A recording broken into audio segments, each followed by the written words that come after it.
और आपने देखा मैं हमेशा जवानों को ऊपर रखता था,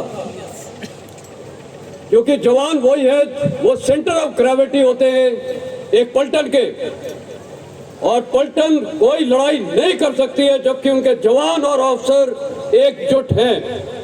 और मेरा ये मानना था और इसीलिए आपको मैंने इतनी शक्ति दी। और आज मेरे को फख्र है कि मेरे ये हवलदार ने मेरे को बोला साहब आप आएंगे, ये शक्ति थी। और इसका दूसरा उदाहरण, मैं जब major general operation logistics Poona में पोस्टेड था, एक हवलदार मनोज था 13 महार का, उससे मेरे को कई बार बोला साहब आप नेशनल डिफेंस एकेडमी खड़गवासला में, जहाँ पर 1800 लोग ट्रेन होते हैं, उनको जाके मोटिवेट करिए और बताइए महार रेजिमेंट बेस्ट है। मैं कैसे जाऊं? वो जवान ने किया। वो हवलदार मनोज ने नेशनल डिफेंस एकेडमी के कमांडेंट को चिट्ठी लिखी कि आपको ये जनरल साहब को लेक्चर के लिए बुलाना पड़ेगा। और आप देख लो वो उसने 5 पेज का लेटर लिखा, और कमांडेंट साहब ने भी जब वो लेटर पढ़ा, एडजुटेंट ने लेटर पढ़ा, उन्होंने बोला नहीं जनरल साहब को बुलाना पड़ेगा। और वहाँ मैंने 1800 इंडिया कैडेट्स को लेक्चर दिया था। तो ये 2 उदाहरण दे रहा हूँ जवान की ताकत। आज आप ही के बीच में ये मेरे को एक जवान मिला, वो आज मेरे ख्याल मंत्रालय में काम कर रहा है। आज मेरे को खुशी हुई कि यहाँ पर 95 इयर्स ओल्ड के लोग आए हैं, फौजी आए हैं। ये होता है फौजी खून। फौजी कभी रिटायर नहीं होता है। Yes sir. फौजी के अंदर फौजी दिल हमेशा जागृत रहता है, और वही है भारतीय सेना की, फौज की हमारी सिखलाई। हम बुढ़े नहीं होते हैं, दिखने में बुढ़े हो सकते हैं, लेकिन दिल बुढ़ा होता है? दिल कभी बुढ़ा हो सकता है? नहीं। हम आज भी जवान हैं, और अगर आज हुक्म मिले तो मैं आप सबको लड़ाई में ले जाऊंगा। और मेरे को पता आप चलना चाहेंगे। ये फैमिलीज बैठी हैं यहाँ, कुछ इसमें 13 मार की भी फैमिलीज है, हाथ ऊपर। ओके, आपको याद होगा आप पराक्रम में पार्लियामेंट के ऊपर जब हमला हुआ था, अटल बिहारी वाजपेयी साहब प्राइम मिनिस्टर ने हुक्म दिया था भारतीय सेना का मोबिलाइजेशन और लड़ाई के लिए तैयार। आज आपको एक ऐसी चीज बताता हूं जो कईयों को पता नहीं होगा। जब मैंने अपनी पलटन की कमान संभाली थी, मेरे दिल में 2-3 चीजें आई। पहला, ये जवान की जिंदगी, उसकी फैमिलीज की जिंदगी, उसके बच्चों की जिंदगी मेरे ऊपर है। इसीलिए आपने देखा था मैं बहुत सख्त था, क्योंकि मेरा फैसला था एक भी जवान को कैजुअल्टी नहीं होने दूंगा। और वो 3 साल के कमांड में एक भी जवान हमारा शहीद नहीं हुआ। दूसरा, मेरे को मंदिर में बैठ के कई बार सपना आता था बैठे बैठे कि 13 मार्च को मैं लड़ाई में ले जाऊंगा। उस समय तो पार्लियामेंट पे अटैक नहीं हुआ था, और पता नहीं मैं ये भी बोलता था रेगिस्तान में ले जाऊंगा, जबकि हमारा ऑपरेशनल रोल नदन कमांड में था, पहाड़ियों में। हमारी ट्रेनिंग वहाँ पहाड़ों के लिए होती थी। और तीसरा, मेरा सपना था कि आप यूनाइटेड नेशंस जाएंगे, और इसीलिए मैंने आपको सब ट्रेनिंग की और आपने अच्छी नींव रखी, और बाद में आप लोग यूनाइटेड नेशंस में गए और अच्छा पैसा कमा के लाए, और साथ ही अपने महार रेजिमेंट का नाम ऊंचा किया। लेकिन इसमें सबसे शानदार बात यह है कि पार्लियामेंट पे पता नहीं अटैक हो गया, और पलटन को हुक्म मिला कहाँ जाने के लिए? रेगिस्तान में। हमारा तो ऑपरेशनल रोल पहाड़ों में था, जम्मू और कश्मीर में। पलटन को रेगिस्तान का कुछ भी नहीं पता, लेकिन 2 हफ्ते के अंदर 13 महार के जवान लड़ाई के लिए इतने काबिल हो चुके थे कि वहां पर जो ब्रिगेड कमांडर था ब्रिगेडियर गोलिया साहब, हर बार मेरे को बोलते थे सबसे पहला अटैक पाकिस्तान के ऊपर कौन करेगा? 13 मार। कौन करेगा? 13 मार। और हमने किया। अब लोग बोल रहे हैं अटैक कहाँ हुआ? पाकिस्तान की धज्जियां उड़ा के आए थे हम, बिना लड़ाई किए हुए। लड़ाई वही होती है कि बिना लड़े जीत जाना, और हम जीत के आए थे। और यही फैमिलीज जब हम जाने वाले थे बीनागुरी में रो रही थी, मेरे को एसएम साहब ने बोला सब फैमिली रो रही है। मैंने कहा फैमिली से मैं बातचीत करता हूँ। फैमिली से जब बातचीत की और यही फैमिलीज को इतना जोश आ गया, इनको जब मैंने ऐसा बोला, इनकी इतनी सख्त ट्रेनिंग कराई है, इनको 1 पीस ले जाऊंगा और 1 पीस वापस लेके आऊंगा। और वही हुआ। हर पलटन की वहाँ कैजुअलिटीज हुई बिना लड़े। माइन में कैजुअलिटीज हुई, नॉर्मल एक्सीडेंट्स हुए। 13 महार का कोई भी जवान कैजुअलिटी नहीं हुआ था। ये मेरा वादा था और मेरे को इसमें खुशी होती है कि सारे जवान का जो तालमेल था इतना बढ़िया था। महार रेजिमेंट इंडियन आर्मी की सबसे काबिल रेजिमेंट है। जनरल सुंदर जी साहब ने फर्स्ट महार का कमान 1965 में किया था रन ऑफ कच्छ के इलाके में। जब वो chief of the army staff थे, वो बोलते थे कि महार सैनिक वो है जो दिखने में साधारण, देखने में सब बोलेंगे तो ऐसा ही है, लेकिन उसको जब वो बारूद है, एक बारूद है, डायनामाइट है। डायनामाइट देखने में साधारण लगता है, लेकिन उस डायनामाइट को अगर आप चार्ज लगा देंगे तो क्या होता है? फटता है। और मेरा काम एज अ लीडर था सिर्फ एक, आपको चार्ज लगा के रखना, और आप लोग हर जगह फटे।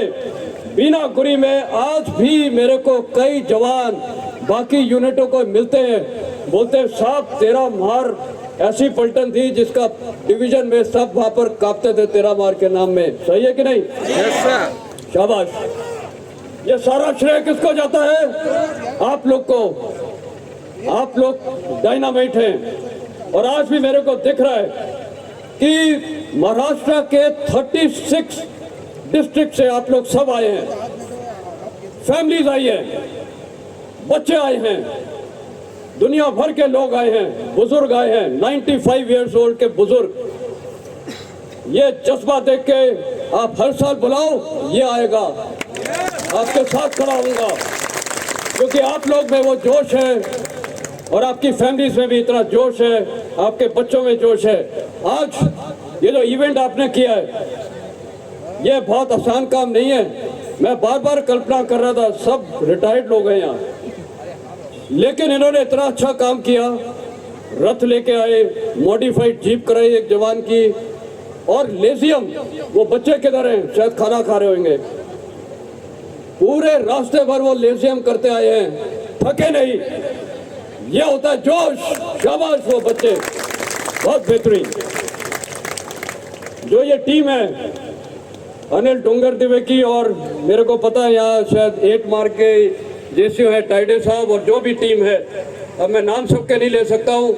आप सबको मुबारकबाद, शाबाशी। आपने इतना अच्छा काम किया, इतना बड़ा ये आयोजन करना, वो भी रिटायर्ड लोगों को आसान नहीं है।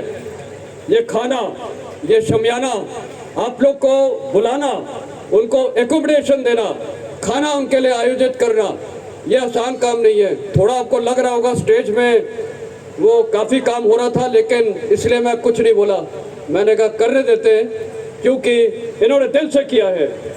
लोग थक गए, मैं नहीं थका, ये नहीं थके, और यही होता है जोश जो आपके ये कोर कमेटी ने दिखाया है हवलदार अनिल डोंगर दिवे के अंदर। मैं और कुछ भी बताना चाहूँगा। मेरा जन्म फौज में यही हुआ है, national defence academy Khadakwasla Poona में। 1978 में मैं एक 18 साल का लड़का एनडीए में था, और एनडीए एक ऐसी जगह है, लोग गए होंगे एनडीए, खासकर ये छोटे बच्चे गए होंगे, दूर दुनिया से, हर पहाड़ी से सराउंडेड किले हैं वहाँ, ऊंचे ऊंचे सिंहगढ़ जैसे किले हैं, और उस वातावरण में हमारी ट्रेनिंग हुई। मेरे को समय नहीं पता था मैं इन्फेंट्री में जाऊंगा या कौन सी रेजिमेंट में जाऊंगा, लेकिन पता नहीं यहाँ की मिट्टी या कुछ चीज़ थी जिससे मेरे को प्रेरणा दी कि जब मैं ऑप्ट करूंगा इंडियन मिलिट्री एकेडमी में। आपको पता होना चाहिए मैंने महार रेजिमेंट फर्स्ट चॉइस दी थी, और मेरे को फर्स्ट बार मिली। ये मिट्टी ने मेरे को इतनी प्रेरणा दी। शिवाजी महाराज यहाँ लड़े ये वादियों में, और आपको पता होगा उनकी सेना, ये जो आज इंडियन नेवी में हमारे प्राइम मिनिस्टर मोदी जी ने इंसिग्निया चेंज किया ब्रिटिश क्राउन का, ये शिवाजी महाराज की जो नेवी थी उसका साइन लिया है। और आपको हैरानी होगी कि जो उनके कमांडर थे, जो चीफ एडमिरल थे, वो दूसरे धर्म के थे। जो उनके सबसे क्लोज कॉन्फिडेंट थे, जो सेक्रेटरी थे, उनका नाम था हैदर। जो उनकी कैवलरी और आर्टी के थे उसका नाम था इब्राहिम खान। और जो ये इनकी नेवी का जो फ्लीट थी उसका जो चीफ एडमिरल था उसका नाम था मिस्री। कौन सा धर्म? अलग अलग धर्म। वही तो महा रेजिमेंट है। आज महा रेजिमेंट में भी पूरा हिंदुस्तान दिखता है। इसको जनरल कृष्णा राव बोलते थे, ये मिनी इंडिया है। क्यों? क्योंकि कश्मीर से, कन्याकुमारी से, राजस्थान से, नॉर्थ ईस्ट, हर जवान मिल जाएंगे, हर धर्म के मिल जाएंगे, हर कास्ट के मिल जाएंगे, हर जाति के मिल जाएंगे। और हमारा एक ही धर्म है फौज का, सिर्फ एक ही है। हमारा धर्म है देश, और वही आप सबने रखना है। देश देश देश, वही हमारा धर्म है। और ये जितने महायोद्धा हैं, शिवाजी हैं, और मैं फौजी ही नहीं बोलूंगा, बाबा भीमराव अंबेडकर साहब, भारत का संविधान कॉन्स्टिट्यूशन लिखा है, महात्मा गांधी, ये जो आज हमें फ्रीडम मिला है ये इन लोगों की वजह से मिला है। आज जो हम जी रहे हैं, जो हिंदुस्तान को आज़ादी मिली है, वो इन वीर योद्धाएं जरूरी नहीं है फौजी, वो कोई भी हो सकता है। और इन्होंने इतनी मेहनत का काम किया, आज हम और आप यहाँ बैठे हैं। मैं जब फर्स्ट बार में कमीशन हुआ, फर्स्ट बार में मेरा सबसे पहला मिलिट्री ऑपरेशन, लोग भूल गए होंगे, जुलू कंपनी के साथ हम बर्मा में गए थे, म्यांमार में। और हम गए थे जहाँ पर कुछ साल पहले ही एक हमला हुआ था, सर्जिकल स्ट्राइक। ये हमने 1982 में किया था। फर्स्ट बार की एक कंपनी थी, 13 जैकरिफ थी, 44 GR थी, और 1 पैरा कमांडो की एक टीम थी। इंदिरा गांधी ने परमिशन दी थी। General Vaidya army commander eastern command थे, general Nayyar GOC 8 mountain division थे। याद है किसी को? यस, उस ऑपरेशन में तो था कोई मेरे साथ। हाँ, जामनिक, वही जामनिक, देखा, पहचान गया मैं। ये होता है हमारा रिश्ता। ये जामनिक नागालैंड में मेरे साथ था 1982 में। आज कौन सा साल है? 2022। और देखा, याददाश्त ये होता है। ये सिर्फ फौज में, सिर्फ फौज में, कोई भी संस्था ऐसी नहीं है दुनिया में जो एक इतना भाईचारा होता है। आज मैंने और आप सबने और फैमिलीज ने देखा क्या भाईचारा होता है। तो फर्स्ट बार के मेरा ये ऑपरेशन था और मेरे को बहुत अच्छा लगा। दूसरा, मैं कुछ ऑपरेशन ही बताऊंगा। एक और ऑपरेशन हमने किया था ख्वाजा बैक में। ख्वाजा बैक में हमने एक एक्शन किया था, मिलिट्री एक्शन। मैं उस समय कैप्टन था, और वो एक जवान यहाँ है, ये अरुण वानखड़े, और वो सब टीम के मेरे को नाम याद है। चीमा था, जगमाल सिंह था, महादेव मदने था। और पाकिस्तान हमको मारना चाह रहा था उस दिन, हर तरह से फायर कर रहा था। लेकिन महादेव मदने का मैं एक चीज बताता हूँ, उसको खांसी आ रही थी कि नहीं? भयंकर खांसी आ रही थी। मैंने सिर्फ हुक्म दिया, महादेव मदने तुम्हारी खांसी नहीं आई चाहिए, वो हमारे लिए खतरा है। उसने अपना कोट निकाला और वो ऐसे हो रहा था कि ऐसा लग रहा था उसकी सांस ना चली जाए। ये होता है फौज का डिसिप्लिन। उसने क्यों किया? इसीलिए किया क्योंकि हम लोग एक दूसरे के लिए मरते हैं। बाहर कोई एक दूसरे के लिए नहीं मरता है। फौज वो जगह है जहां पर हम खेलते हैं पैसों के साथ। कौन सा पैसा? ये वाला पैसा नहीं। हम खेलते हैं जिंदगी और मौत के साथ। मैं हमेशा इंग्लिश में बोलता हूं, soldiers play with the currency of life and death. Currency मतलब पैसे, हमारा पैसा है लाइफ एंड डेथ। दुश्मन को मारो, खुद नहीं मरना, वो है हमारा इरादा। बाकी किसी भी विभाग में सिर्फ दो चीज काम करती है, पैसा और पावर। फौज में क्या काम करता है? लीडरशिप और दुश्मन को बर्बाद करना। और इसीलिए हर लीडर का काम होता है, हर फौजी लीडर का, चाहे सेक्शन कमांडर हो, अपने जवानों की जिंदगी को कायम रखना, बचाना और दुश्मन को बर्बाद करना। यही मेरा हमेशा रहा है। सबसे कीमती चीज क्या चीज है? जवान की जिंदगी। सब कुछ वापस आ सकता है, लेकिन जिंदगी वापस नहीं आ सकती है। इसीलिए मैं अपने जवानों के साथ एज अ डिविजनल कमांडर, मेरे अंडर में उस समय 4 ब्रिगेड थी, मतलब 12 इन्फेंट्री बटालियन में इतना सख्त था। उधर भी जवानों को मैंने कहा मरने नहीं दूंगा। ब्रिगेड कमांडर था नथुला में, जो डोकलम का इलाका है, वहाँ मेरे साथ प्रधानमंत्री जी आए थे तकरीबन 2.5 घंटे के लिए। उधर भी मैंने किसी भी जवान को मरने नहीं दिया। 19 मराठा की एक कैजुअल्टी हुई थी, लेकिन वो ऑपरेशनल कैजुअल्टी हुई थी, और वो चीन वहाँ दखल अंदाजी कर रहा था, वो गया और वो स्लाइड हो गया था, वही एक जवान शहीद हुआ था। तो कहने का मतलब है कि हमारी सेना में जो एक ट्रेनिंग है, जो लगाव है और जो एकता है, वो कहीं नहीं दिख सकती है। हम पैसे के साथ नहीं खेलते, हम इंसान की जिंदगी के साथ खेलते हैं या डेथ के साथ खेलते हैं, और ये सबसे बड़ी चीज़ है। और वही मैं अपनी मैडम से ऐसे पूछा, मैंने कहा एक चीज़ जो सबसे पहले बोलूं, उन्होंने बोला एक ही चीज़ कि आपके अंदर जो फौजी है वो हमेशा दिल में जागरूक रहना चाहिए। आपका फौजी जो दिमाग है, हमेशा 13 मार में मैं क्या बोलता था, हरकती दिमाग और हरकती शरीर इंसान को कभी धोखा नहीं देता है। ये आप सबके लिए भी है, फैमिलीज के लिए भी। फैमिलीज थोड़ी हो जाती है 40-50 की उम्र में, अब हम हो गए बुजुर्ग। आप भी कई यहाँ बैठे हैं, बोलते हैं हो गए बुजुर्ग। बुजुर्ग कोई नहीं होता है, नंबर है एज। आप बुजुर्ग कहाँ पर होते हैं? अपने दिमाग से सोचते हैं।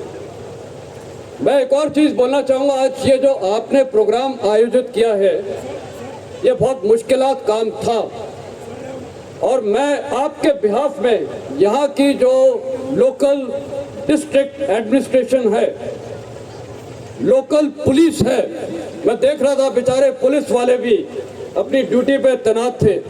और जो आज आपने जुलूस निकाला, वो तो मैं भी हैरान हो गया देख को।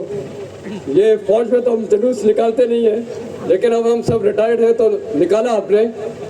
उस जुलूस को निकालने के लिए यहाँ की जो शासन ने आपकी मदद की है और जो पुलिस कर्मियों ने आपकी मदद की है, उनके लिए आप लोग तालियां बजाइए। साथ ही आप लोग, ये जो कोर कमेटी है, इनके लिए भी आप लोग तालियां बजाइए। मेरे को जामनिक दिख गया। जामनिक से अब एक चीज़ बताता हूँ। हम लोग इधर जम्मू और कश्मीर में थे। मैं जवानों को एक ही चीज़ बोलता था, इस देश का हर नागरिक क्या है? हिंदुस्तानी है, चाहे वो कोई भी धर्म का हो, चाहे वो कोई भी धर्म का हो। और मैं और जामनिक जब वहाँ जाते थे उधर गांव-गांव में, तो वहाँ के लोग डरते थे क्योंकि वहाँ की आबादी दूसरे धर्म की है। लेकिन जामनिक को मैं बोलता था, जामनिक ये थोड़ा उसमें माहिर है, क्या करने में, कलाकारी, मतलब ये इसको क्या बोलते हैं, जादू टोना टाइप कुछ करता था। और वो बच्चे इतने आकर्षित हो जाते थे। वहाँ की फौज हमें बोलती थी ये अपनी फौज आ गई, उनको डर नहीं था। और वही मैं एक छोटा सा मैसेज दे रहा हूँ। देखिए, देश में हिंदुस्तान हर जाति, हर धर्म, हर कास्ट, आप हर 5-5 मील में लोगों का कुछ अलग अलग दिखता है, भाषा, सब कुछ। लेकिन दुश्मन आज एक बैठा है, और वो दुश्मन है पाकिस्तान। और ये आपको ध्यान खोल के सुनना पड़ेगा। मैं अफगानिस्तान में तकरीबन 3 साल था। पाकिस्तान का क्या इरादा है? जब मैं पाकिस्तान बोलता हूँ, पाकिस्तान की ISI और पाकिस्तान की सेना, उनका सिर्फ एक ही इरादा है। वो इरादा है हिंदुस्तान को बिना लड़ाई किए हुए तोड़ना, और कैसे लोगों को गुमराह करो, आपस में फूट डालो। जो आज़ादी के दौरान हुआ था, पाकिस्तान वही कर रहा है जो ब्रिटिश राज ने हिंदुस्तान के साथ किया था। अफगानिस्तान में मैंने इतनी रिसर्च की है और मैंने इतनी किताबें पढ़ी है हमारी आज़ादी के ऊपर कि मैं हैरान हो गया था। और मैं आपने टीवी में सुना होगा, मैं बोलता हूँ ये सबको पढ़नी चाहिए किताब, फैक्ट्स आर फैक्ट्स। वो किताब पढ़ेंगे आपकी आंखें खुल जाएंगी, उससे पता चलेगा ब्रिटिश राज ने हमारे देश को कैसे तोड़ा है। हमारे देश के अंदर इतनी एकता थी, नेशनलिस्ट मुस्लिम्स थे, लेकिन वो मुस्लिम लीग एक जना को अलग लेके आके और उसको गुमराह किया। उन्होंने कोशिश बाबा राव अम्बेडकर के साथ भी की थी, प्रिंसली स्टेट्स के साथ भी की थी, लेकिन उनके चुंगल में नहीं आए। और आपको पता क्या हुआ? ब्लडशेड हुआ। क्या हम वो चाहते हैं? नहीं। पाकिस्तान की मदद कौन करेगा? हमारे ही कुछ खराब लोग हैं, कोई भी धर्म के हो सकते हैं। ये एक ऑपरेशन मैंने फर्स्ट मार के साथ लाम में किया था, आपको पता हुआ क्या हुआ था। मैं ऑपरेशन के बारे में वर्णन नहीं करूंगा, लेकिन मैं इतना बोलना चाहता हूं कि पाकिस्तान की आईएसआई इस देश को तबाह करना चाहती है। उसका सिर्फ एक मुद्दा है और उसका कारण है, कारण यह है कि वो डरती है दो देशों से, एक है हिंदुस्तान और दूसरा अफगानिस्तान। आपको मैं ले जाता हूं 1970 के तौर पे। 1970 अफगानिस्तान एक बहुत पावरफुल देश था, वो सबसे पावरफुल मुसलमान देश था, इस्लामिक देश था, मॉडर्न देश था, तगड़ी आर्मी थी उसकी। और दूसरी तरफ कौन सा था देश? हिंदुस्तान। हिंदुस्तान भी तगड़ा देश था, तगड़ी फौज थी। एक तरफ कौन सा देश? हिंदुस्तान, और पाकिस्तान की बाएं तरफ कौन सा देश? अफगानिस्तान। उसको पता था कि ये दोनों देश जिस दिन चाहे उसको पाकिस्तान को पीस के खत्म कर सकते हैं। पाकिस्तान का नाम वर्ल्ड के मैप से मिटाने की काबिलियत थी दोनों देश में। समझ में आ रहा आप लोग को? पाकिस्तान ने क्या स्ट्रेटेजी खेली? दिमाग की स्ट्रेटेजी। उन्होंने एक स्ट्रेटेजी खेली, अफगानिस्तान को तबाह करो धर्म के नाम पे। वहां उन्होंने इस्लामिक फंडामेंटलिज्म का घुसाया कीड़ा, और आपको पता है आज अफगानिस्तान क्या हो गया, एक देश को बर्बाद किया। दूसरा उन्होंने कहा हिंदुस्तान को करो। हिंदुस्तान में कहाँ किया उसने? हमारे कश्मीरियों को गुमराह किया। दूसरा कहाँ किया? पंजाब में 1984 में। आपको पता क्या हुआ? और एक और अभी चीज कर रहा है वो, एक और चीज कर रहा है। आपको पता क्या कर रहा है वो? कोई बता सकता है? लड़का या लड़की? मान जाऊंगा, जोर से बोलो, आवाज नहीं आ रही है। ओके, आवाज नहीं आ रही है। ओके, वो खेल रहा है ड्रग्स का खेल, ड्रग्स का खेल। आज के हिंदुस्तान में पाकिस्तान कि आईएसआई इतने ड्रग्स भेज रहा है हिंदुस्तान में, पंजाब में और हर जगह ड्रग्स भेज रहा है। दिल्ली तक आ रहा है, महाराष्ट्र तक आ रहा है। वो क्यों चाह रहा है ये ड्रग्स? युवा को डैमेज करना, और उसको एक और फायदा उसका, वो पैसा बन रहा है। पैसे से किसका फायदा है? किसका फायदा है?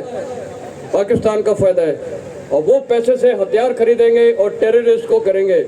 तो मेरा मैसेज यहाँ जितने यूथ हैं और आप सबको है कि हमारे देश में ये ड्रग्स की एक कुछ चल रहा है बिजनेस, इसको आप सब मिलके बंद करिए। और जो हमारी यंग जनरेशन है, इसको इसमें फंसना चाहिए, फंसना चाहिए। और अगर आप किसी को देखते हैं वो कोई ले रहा है तो क्या करेंगे? आप रोकेंगे, पुलिस को रिपोर्ट करिए। ये आपने बंद करना है। तो पाकिस्तान ने बहुत स्ट्रैटेजी चला रखी है। हमारे देश में कई लोगों को वो गुमराह कर रहा है, लोग फंस रहे हैं और हमारी एकता को वो बर्बाद करने के लिए चाहिए। तो आज हमें अपने देश की सैनिकों के साथ खड़ा होना चाहिए, देश की सरकार के साथ खड़ा होना चाहिए। हर फौजी को यहाँ जितने मौजूद हैं, फैमिली शामिल, आपके बच्चे शामिल, एकजुट होके खड़ा होना चाहिए और मुंह तोड़ जवाब देना चाहिए। किसका? टेररिज्म का, आतंकवाद का। कौन सा देश उसको दे रहा है? पाकिस्तान। मैं और बोलूं कि छोड़ दूं? वोटिंग करेंगे यहाँ से, बोलूं कि नहीं बोलूं? बोलो। अरे खाना रह जाएगा आपका। बोलो साहब, बोलो साहब। बोलूं? ओके, आपके बोलने में जोश दिखाई दे रहा साहब। वो हमेशा दिखेगा। ओके, हमारी सेना, और आज शायद किसी ने बोला था या मेरे लिए बोला था कि ये पैकेज है। सेना एक कंप्लीट पैकेज है। सेना का हर सिपाही, हर ऑफिसर हर काम कर सकता है। आप डॉक्टर का काम भी कर सकते हो। याद है 13 मार हवलदार टोपनो बीनागुड़ी हॉस्पिटल में एडमिट था, डीआई लिस्ट में था, उसको बांध के रखा था। डॉक्टर ने बोला था ये जवान आपका खत्म होने वाला है, उसको सेरिब्रल मलेरिया था। और जब मैं आईसीयू में गया, मैंने टोपने से बात की। ये टोपनो हमारा हॉकी प्लेयर था और हमने 16 जाट को 16 गोल से हराया था। यस। मैंने टोपनो को बोला, वो लेटा हुआ था और उसके झाग निकल रही थी मुंह से। मेरे को डॉक्टर ने बोला सर ये नहीं बचेगा। और मैं क्या, मैंने टोपनो को पकड़ा, मैं कहा टोपनो तुम्हारा सीओ खड़ा है। थोड़ी सी आवाज आई साहब। फिर मैंने कहा टोपनो 16 जाट को 16 गोल से हराना है। फिर आई, इतना गंभीर हालत में था, आवाज आई। फिर मैंने उसका हाथ पकड़ा। वो डॉक्टर बोलने आप क्या कर रहे हो? मैंने उसको उठा दिया और आपको हैरानी होगी वो ठीक हो गया। ओके, उसी समय नहीं, 1-2 दिन के बाद। और वो डॉक्टर ने बोला साहब आपको पहले आना चाहिए था। मैं ये बोलना चाहता हूँ कि फौज में हमारे को सब तरह की ट्रेनिंग है।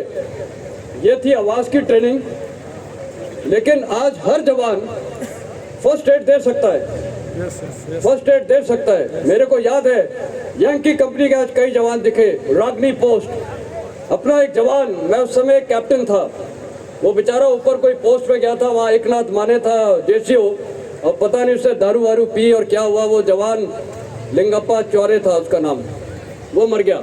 लेकिन हम सिर्फ एक कैप्टन, 15 जवान, नहीं पता ये जिंदा है या मरा है।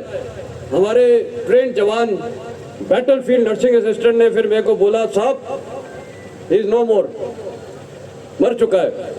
अब आप सोचो बर्फ के इलाके में तकरीबन 13,000 की फीट थी और वहाँ से वो बॉडी हमारे पास 13 दिन रही। जवानों ने खाना बंद कर दिया, सब कुछ बंद कर दिया और डर गए। लेकिन वो नहीं डरे। बाद में जब साथ में हम खड़े हुए और एक बॉडी को हमने रखना पड़ा था। ये फौज की ही जिंदगी है। इसके अगर मैं बोलते रहूँगा तो एक किताब लिख दूँ। वो एकता, वो अनुशासन, एक बॉडी को साथ रखना और तो भी सारे कार्य करना, वही एक फौजी कर सकता है, नहीं तो और कुछ। एक और चीज़ मैं आपको बताना चाहूँगा, रिटायरमेंट के बाद मैं एक प्राइवेट कंपनी में प्रेसिडेंट, HR, एडमिन वगैरह कर रहा था। उधर के लोग मेरे को यही बोलते थे साहब आपके पास इतनी कहानी होती हैं। हम तो सर रायगढ़ में पैदा हुए, रायगढ़ में इसी कंपनी में काम करेंगे, यहीं से रिटायर होंगे। फौज में क्या है, आप ग्लेशियर देखते हो, नागालैंड देखते हो, रेगिस्तान देखते हो, हर गांव देखते हैं इस देश का। मेरे क्या, हमारे जैसे तो कोई व्यक्ति है ही नहीं। आज मैंने भारत का सबसे जो टॉप जगह है इंदिरा कॉल, वहां तक गया हुआ हूँ, काराकोरम पास तक गया हुआ हूँ, बाहर 29 देश में गया हुआ हूँ। इतना एक्सपोजर होता है फौज में, बाकी किसी डिपार्टमेंट में, किसी भी डिपार्टमेंट में ये एक्सपोजर नहीं होता है। ये आप लिख के ले लो मेरे से। वो सिर्फ अपने डेस्क पे बैठे रहते हैं। फौजी डेस्क पे बैठते हैं, जामनिक। फौजी कहाँ होता है? ग्राउंड पे होता है। फौजी कहाँ होता है? ग्राउंड में। ग्राउंड में। तो यही फर्क होता है। हम लोग फाइल का डिसीजन फाइलों में नहीं देते हैं। हम लोग क्योंकि जिंदगी के साथ खेलते हैं तो ग्राउंड पे डिसीजन देते हैं। तो ये है हमारी फौज, ये है हमारी ट्रेनिंग और ये हमारी सिखलाई। तो यहाँ जितने यूथ हैं, आज आपको लोग बहुत गुमराह करते होंगे। आज एक बहुत बड़ा बीमारी फैली हुई है। कौन सी बीमारी है बताइए ये बच्चे? एक मिनट में बताइए, व्हाट्सएप की बीमारी, मोबाइल की बीमारी, कंप्यूटर की बीमारी, ये अच्छी चीज़ है, इसमें नॉलेज हासिल करो। आजकल क्या होता है, हम लोग व्हाट्सएप ग्रुप ज्वाइन कर लेते हैं। मैं आपको बता रहा हूँ, मैं भी हूँ कई कुछ में, मैं सिर्फ उसको पढ़ता नहीं हूँ, उसको सिर्फ ऐसे करके शट करके और फिर डिलीट कर देता हूँ। ये बीमारी है, अगर आप उसमें फंस गए। मेरे को कई लोगों ने बोला साहब आप ट्विटर अकाउंट खोलिए, आप मीडिया में आते लोग आपको फॉलो करेंगे। मैंने खोल तो दिया, मैं नहीं जाता हूँ मीडिया अकाउंट में, वो ट्विटर अकाउंट में। तो मैंने क्या फ़ायदा है सर, आपको लोग फॉलो करेंगे, क्या फ़ायदा फॉलो करके? आज 10 लाख लोग भी आपको फॉलो कर लें तो क्या, कोई आप बड़े धर्मात्मा बन जाएंगे? कुछ नहीं। ये बच्चे लोग इसके चक्रों में मत पड़ो, इस्तेमाल करो उसका नॉलेज हासिल करने के लिए। नॉलेज उसमें बहुत है। आपको इंग्लिश का कोई शब्द मराठी से करना, टाइप करो भोजन झोला तो इंग्लिश में आ जाएगा व्हाट डज इट मीन। झोपला, आप सब लोग झोपला हो गए हो? झोपला, अब मैं अगर झोपला बोलूँगा आपको समझ में आएगा, लेकिन कहीं और बोलूँगा उसको नहीं आएगा, तो वो झोपला टाइप करेगा, आ जाएगा स्लीप। झोपला स्लीप ही होता है ना? ओके, पता मेरे को। ओके, तो व्हाट्सएप के चक्रों में मत पड़िए। और ये एक हेट मैसेजेस चल रहे हैं, धर्म, कास्ट, हेट मैसेजेस ना भेजो, ना पढ़ो। और कोई अगर भेजता है, फौजी भी पढ़ गए, कुछ अफसर भी कर रहे हैं, आप लोग तो नहीं करते। हम लोग धर्म निरपेक्ष, जाति निरपेक्ष। हमारा धर्म क्या है? देशभक्ति। तो रोको, नहीं तो ये देश को कौन तबाह करने के लिए बैठा हुआ है? पाकिस्तान। वो बिना लड़ाई कराए, बिना लड़े, क्योंकि लड़ाई करेगा तो हार जाएगा। तो ये टेढ़ा मेढ़ा तरीका है लोगों को गुमराह करने की, और आपस में फूट डालो। क्या हम दूसरा वो चाहते हैं जो पार्टीशन के टाइम हुआ, मार काट? नहीं, कोई चाहता है? कोई नहीं चाहेगा। पीस में जियो। और आपका जो हमारा रेजिमेंट का नारा है, यश सिद्धि, बहुत अच्छा है, और वही आप लोग रखिए, लोगों को गाइड करिए। ये जो आप लोग ने ये संस्था बनाई है, बहुत अच्छी बनाई है। ये एक दूसरे की मदद करने के लिए है, गाइडेंस के लिए है। गाइडेंस बहुत ज़रूरी है फैमिलीज को। आज एक 10 मार की एक जवान जो शहीद हो चुका है, उसकी फैमिली, और देखिए किस्मत, वो मेरे पीछे बैठा था, मेरे को नहीं पता था। मैंने लड़के को बुलाया केक काटने के लिए, मेरे को कुछ नहीं पता था। मैंने उसको पकड़ा और बाद में पता चला वो तो एक वीर गति मतलब जवान की वो वाइफ है और मदर है, और वो उनका बच्चा है। तो क्या इत्तेफाक हुआ देखिए। मैं तो ऐसे ही उठा लिया, मैंने सोचा वो शायद किसी कमेटी मेंबर का बच्चा होगा।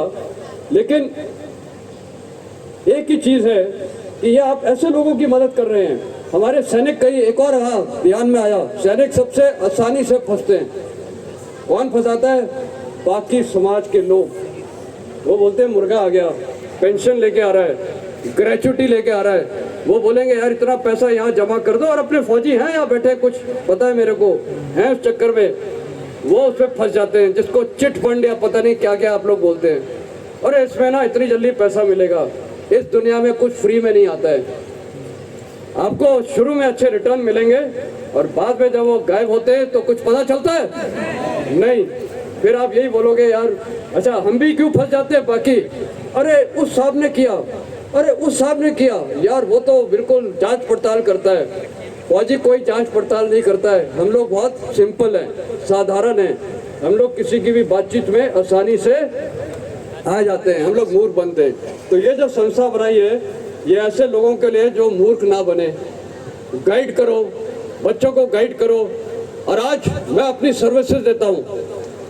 जब भी किसी कॉलेज में या यूनिवर्सिटी में आपको महाराष्ट्र में बुलाना है, बुलाइए। मैं लोगों को, बच्चों को मोटिवेट करूंगा, फौज के लिए नहीं। आप देश की सेवा हर तरीके से कर सकते हैं, फौज ही नहीं है। आप IAS ज्वाइन कर सकते हैं, खोबरागढ़े जी बैठे। आप इंडियन फॉरेन सर्विस ज्वाइन कर सकते हैं। आप टीचर बन सकते हैं।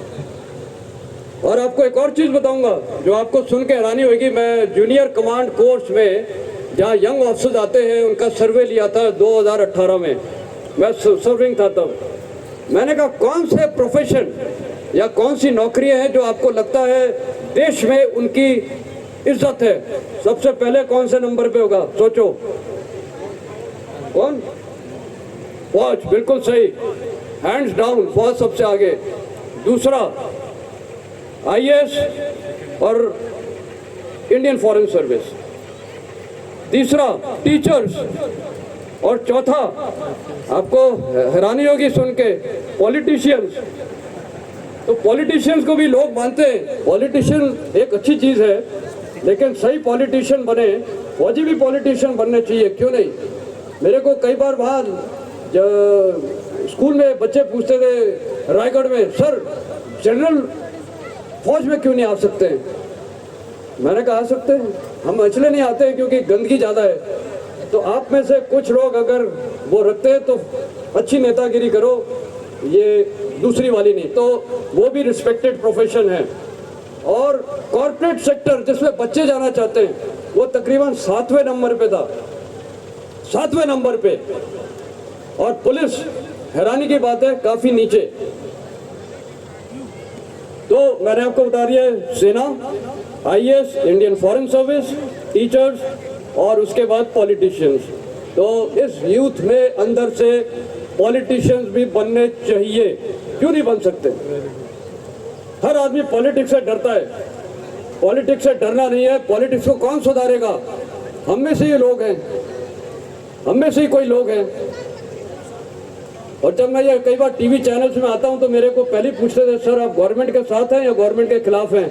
मैं बोलता हूं किसी के साथ नहीं हूं, सच के साथ हूं, और मेरा जो इरादा होता है वो मैं बोलता हूं। यस, ठीक है। तो आप में ये काबिलियत है, आप सोच सकते हैं, बहुत प्रोफेशन है। ये बच्चों को, ये देखो, इस देश का फ्यूचर किसके हाथ में है? आपने नींव रख दी। इस देश का फ्यूचर है जो बच्चे आज नाच गान कर रहे थे, इधर इन्होंने किया, ये जो बैठे हैं किसी ने अनाउंस किया।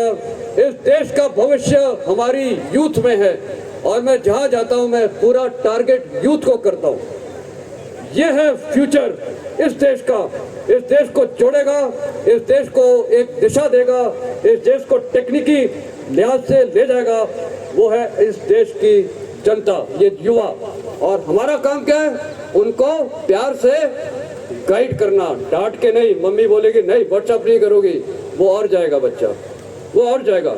और इसका एक छोटा सा चीज़ बोलता हूँ बच्चों के लिए। हमारे पास एक बहुत बड़ी आज़ादी है।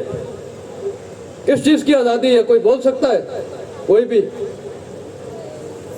दिल्ली बोलने की। मैं बोलते रहूं या चलूं? मैं बोलूं? अब ठंडे हो गए लोग। नहीं, बोलूं कि चलूं? बोलो। हाथ ऊपर। अभी जबरदस्ती गा रहा है, चलो ठीक है, ओके। मैं छोटी सी ये बात बताना चाहूंगा जो बच्चों के लिए है।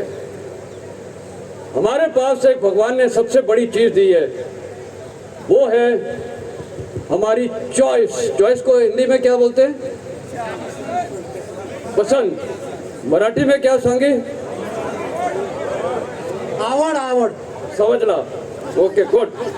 तो तुम चीज समझ ला, यही हमारी सबसे बड़ी चीज है। किसने दिया? ये भगवान ने। हमारी जो चॉइस है इसको कोई नहीं रोक सकता है, ना फादर, ना मदर, ना कोई ताकत। ये सिर्फ आपकी सोच है, आपकी चॉइस है। अब उसमें कैसे आप फिट आते हैं वो मैं आपको बताता हूँ। वो फिट ये आते हैं कि दिमाग काम करता है किससे? सोचने से। और हम आम तौर पे क्या सोचते हैं? डर। आज मैं एक बच्चे को बोलूँ तुम आईएएस करेगा, वो पहले बताऊँ क्या बोलेगा? नहीं, मेरे को तो इंग्लिश नहीं आती है, पैसे नहीं है, मेरे बस का नहीं है, यही जवाब मेरे को मिलेगा। ये डर किसने पैदा किया है? आपकी सोच ने, और किसी ने नहीं। तो कहावत है, as a man thinketh so is he. जिस प्रकार आप सोचोगे वैसा ही आप कार्रवाई करोगे। जिस प्रकार का खाना खाओगे वैसे ही आप रहेंगे। आप जंक फूड खाएंगे, जंक फूड खाते हैं आप लोग बच्चे, पिज़्ज़ा पूजा अंग्रेजी खाना पता नहीं क्या क्या स्टाइल के लिए कैलोरीज हैं, आपको हानि पहुंचा रहे हैं। तो दो चीज़ हैं, दिमाग और फूड। दिमाग क्या काम करता है? सोच। अपनी सोच से अब मैं आपको बताता हूं। मान लो 3 लड़के हैं या 4 लड़के हैं, लड़कियां भी, आजकल तो लड़कियां भी बड़ी मॉडर्न हो गई हैं, और 2-3 लड़के शराब पी रहे हैं या सिगरेट पी रहे हैं। वो बोलेंगे आजा यार, कुछ नहीं, तेरे पापा को नहीं पता चलेगा, मम्मी को नहीं। अगला बोलता है यार लूं, नहीं लूं, तो उसका दिमाग बोलता है नहीं नहीं, पकड़ा जाऊंगा तो अच्छा नहीं है। फिर क्या करता है वो? फिर दूसरे दिन आता है, तीसरे दिन आता है, वही वातावरण, वही लोग, वही दारू, वही शराब, वही सिगरेट। अब क्या होगा उसको? अब क्या होगा? हैबिट। आकर्षित हो जाएगा। तो दिमाग ने क्या किया? एक हुक्म दिया, कर ले बेटा, देखी जाएगी। तो डिसीजन, उसको क्या बोलते हैं? डिसीजन। वो फैसला किसने लिया? मम्मी ने? पापा ने? किसने? आपने फैसला ले लिया। और अब आपको एक फीलिंग आएगी बड़ी अच्छी, यार टेस्ट करके देखें, पिक्चरों में भी दिखाते हैं क्या स्टाइल में वो पीते पाते हैं। तो आपको फीलिंग आई, आपने फैसला लिया, अब आपने एक्शन कर दिया, एक्शन हो गया। एक्शन क्या हुआ? पिया, लगा चस्का। फिर वो दोस्त बार बार बोलेंगे यार पी, देख कितना मजा है, फंस गए। अब रिपीटेड एक्शन को क्या बोलते हैं? जब रिपीटेड एक्शन होता है, किसी भी चीज को आप रिपीटेडली कर ले, उसको क्या बोलते हैं? आदत, हैबिट। वेरी गुड यार, बड़े पढ़े लिखे लोग हो आप लोग, शाबाश। आदत, हैबिट बन जाती है। और वो हैबिट बन जाती है आपकी फिर कैरेक्टर। यार ये तो दारूबाजी है, कैरेक्टर बन जाता है। और वो कैरेक्टर आपकी क्या बन जाती है? डेस्टिनी। डेस्टिनी को मराठी में क्या सांगितली? डेस्टिनी। और हिंदी में पता नहीं, जो भी है सब समझते हो। नहीं, डेस्टिनी। डेस्टिनी मतलब एक गाना नहीं है, नन्हे मोरे नन्हे मुन्ने तेरी मुट्ठी में क्या है, मुट्ठी में तेरी तकदीर है ना, यही गाना है। तो डेस्टिनी है तकदीर। हर आदमी बोलता है मेरी तकदीर में नहीं है। तकदीर तो आप ही बनाते हो। ये मैंने आपको उदाहरण दे दिया। अगर आपको दारूबाज की वो बननी है, क्या नाम है, ये कैरेक्टर बनाना है अपना, या डेस्टिनी या तकदीर, तो किसने बनाई इसको? आपने। शुरू कैसे हुआ? शुरू कैसे हुआ? सब बोलेंगे दिमाग से, नहीं, एक और चीज से शुरू हुआ। किससे? किससे? संगत, वातावरण, एक्सपोजर। तो गंदी चीजों का एक्सपोजर मत रखो तो दिमाग वहां नहीं जाएगा। तो व्हाट्सएप में गंदी चीजें दिखने को मिलती है, उसको मत देखो। रोज देखोगे तो एक दिन मन आपका फुसलेगा और फिर ये हो जाएगा। ये अच्छी चीज बताइए कि नहीं? ये आपको कोई एमबीए नहीं बता, कोई नहीं बता पाएगा जो जनरल मिनिस्टर ने आपको बताया है। इसको अगर आप मालूम, हमेशा रोज देखिए, लेक्चर सुनने में बड़ा मजा आता है। मजा आता है कि नहीं? प्रॉब्लम होती है उसको अमल करने में। तो अगर ये कई लोग मैं देख रहा हूँ रिकॉर्डिंग कर रहे थे, इसको रोज सुनो और ये अपने साथ सिर्फ इतना अगर आज एक्सपेरिमेंट करो, ये लेडीज के लिए भी है, हर आदमी के लिए। आप अगर बोलोगे मैं बुढ़ा हो गया तो बुढ़े ही होने लगोगे, फिर बुढ़ों की संगति में ही जाओगे। मैं नहीं जाता बुढ़ों की संगति में, ठीक है? मैं यंग लोगों के, इसलिए मैंने बोला मैं यंगस्टर्स के साथ मोटिवेट करने के लिए तैयार हूँ। उनके साथ एक एक्सचेंज ऑफ आइडियाज होते हैं। तो सब कुछ तकदीर किसके हाथों में है? अपने हाथों में है। तभी तो गाना किसी ने बनाया, नन्हे मुन्ने तेरी मुट्ठी में क्या है, मुट्ठी में तकदीर है। यही गाना है, यही है ना? तो ये गाने से याद कर लेना, मेरे को तो भूल जाओगे आप। ओके, जोश कैसा है? हाय। अब ढीला दिख रहा है, ये जोश नहीं है। अगर जोश है तो ये शमियाना उड़ जाना चाहिए। फैमिली जोश है? ओके, अभी मैं खत्म करता हूँ। मेरे ख्याल अब खत्म करना चाहिए, क्योंकि सबसे पहला वार्निंग मेरे को कौन देंगी? मेरी मैम साहब बोलेंगे आप लोगों को बोर कर रहे थे। बोर किया? तो बोर नहीं किया है। Okay, good. मेरे शेरों, आप लोग मेरे शेर हो। मैं कई बार बोलता था मेरे को 100 या 10 शेर मंजूर है, ना कि बाकी। आप लोग शेर हो, ऐसे ही शेर लगे रहो। शाबाश मेरे शेरों, आपने बहुत अच्छा काम किया है। मेरे को फक्र है, मेरे को घमंड है कि ये एक ऑफिसर जो 1978 में खड़कवासला में था, जिसको उस समय पता नहीं था कौन सी रेजिमेंट में जाएगा। मेरा शुरुआत महार रेजिमेंट से शुरू हुआ और आज भी मेरे अंदर में महार खून है। यस महार खून रहेगा। जब आज ये वो बुद्धम शरणम गच्छामी गा रहे थे, ये सब हमें याद है, ये सब याद है, हमें ऑटोमेटिक निकलता है। ये हमारा महार खून है और महार मिनी इंडिया है और महार हमेशा हमेशा आगे रहेगा, हमेशा आगे रहेगा। आप इसी समाज से आए हैं, इसी समाज में वापस आ गए, लेकिन समाज को आपको आगे देखना चाहिए। आपसे समाज को प्रेरणा मिलनी होनी चाहिए। आज मेरे को वो किधर है, हाँ आप हो, कहाँ है वो बंदा, वो अरुण नाम था उसका, जो मंत्रालय में है, हाँ वो बैठा है। उससे आज मेरे को एक ही चीज बोलता साहब मंत्रालय में सब मेरे को रिस्पेक्ट देते हैं, हम सब बोलते हैं सिविल हमें रिस्पेक्ट नहीं देता। सिविल रिस्पेक्ट देंगे, खुद का आचरण अच्छा करो, वो उसका देखो हेयर कट, टर्न आउट, सब कुछ वैसा ही है। आपको ऑटोमेटिकली लोग शाबाशी देंगे, आपके पीछे भागेंगे। नहीं है तो आपको बोलेंगे तो फौजी ऐसे ही होता है। इसलिए मेम साहब ने बड़ा अच्छा चीज मेरे को बोलो कि आपके अंदर जो फौजी है उसको हमेशा जागरूक रखना है। रखेंगे? फैमिलीज रखेंगी? और आखिरी चलो फैमिलीज बोलते होंगे, कई बार मेरी मैडम भी बोलती हैं, यार रिटायर्ड लोगों का कुछ करने को नहीं है, घर में बैठे रहते हैं। आप लोग बोलते होंगे, अरे सब ऐसे मजाक कर रहे हैं, ये कुछ नहीं करता। पहली बात, आपका सिर्फ एक काम है रिटायर्ड लोगों का, आपके जो बच्चे हैं ना, आज मेरे दोनों बेटे सेना में स्पेशल फोर्सेस में है, पैरा कमांडो में, मैं पूरा श्रेय अपनी वाइफ को देता हूँ, क्योंकि मैं तो आपके साथ काम कर रहा था, कहाँ टाइम था बच्चों के लिए। तो इसी प्रकार जो आपके बच्चे अफसर बन रहे हैं या बड़े बड़े पोस्टों पे जा रहे हैं, वो सिर्फ जाता है श्रेय आपकी फैमिलीज को। ताली बजाओ फैमिलीज के लिए, उन लोग की वजह से वो लोग ने इतना त्याग किया है।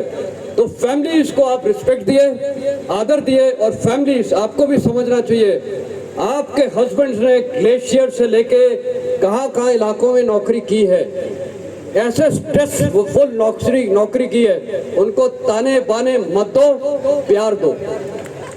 क्या देना है उनको? प्यार देना है। और एक मेरे को माता जी भी दिखी है, आपका बेटा भी होगा, उसको भी प्यार दो।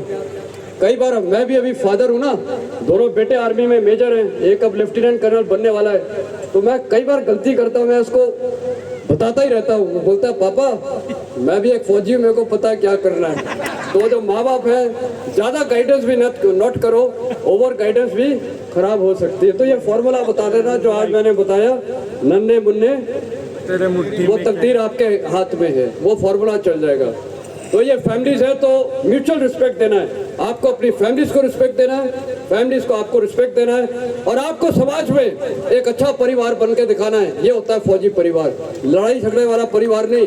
और कुछ रिटायर्ड लोग हैं जो चस्का रखते हैं दारू का, रखो, अपने को ही आप नुकसान पहुंचा रहे हो।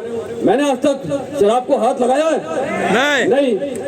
मेरे को ही बहुत सुनने को मिला, मैंने तो 13 मार में बिना ऑर्डर के, बिना जबरदस्ती के कईयों की शराब छुड़वा दी थी, हाँ या नहीं? हाँ सर। मैं एज अ डिफ कमांडर वहाँ पंजाब रेजिमेंट के कई जवानों ने शराब छोड़ दी थी, डंडे से नहीं, प्यार से।